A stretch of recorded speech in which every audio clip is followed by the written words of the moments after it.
शिवाय दोस्तों। सबसे पहले मैं अपने गुरु को प्रणाम करती हूँ, माता भवानी को प्रणाम करती हूँ, हरिंदर या नीलम आनंद दीदी को प्रणाम करती हूँ, सभी देवी देवता को प्रणाम करती हूँ, अपने सभी गुरु भाई गुरु बहना के चरणों में बारंबार प्रणाम करती हूँ। मेरा प्रणाम स्वीकार हो। शिव गुरु का ज्ञान संजोने के लिए एक साफ मन भाव होना जरूरी है, तभी गुरु का ज्ञान हमारे अंदर तक पहुंच पाएगा। जिस प्रकार नल से पानी भरने के लिए बाल्टी की आवश्यकता होती है, उसी तरह ज्ञान बटोरने के लिए हमें सच्चे मन की आवश्यकता होती है।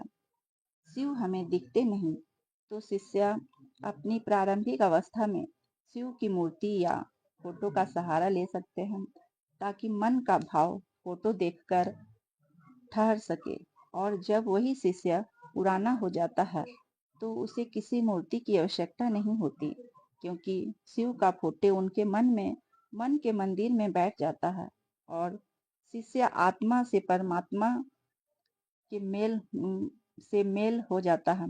इसीलिए गुरु से हमें अंतर आत्मा से जुड़ना होता है।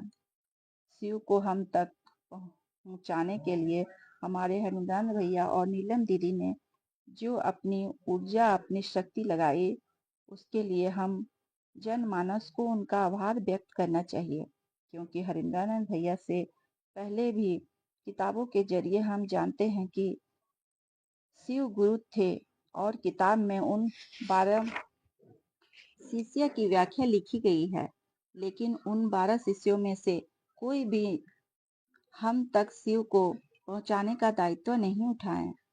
किताब में जो 12 शिष्य हैं, उन्होंने भी शिष्य बनाए, लेकिन वे शिष्य को सीधे शिव से नहीं जोड़े, बल्कि अपने द्वारा शिष्य को शिव से जोड़े। लेकिन हमारे भैया कहते हैं, हम कुछ नहीं हैं, आप शिव से स्वयं जुड़े।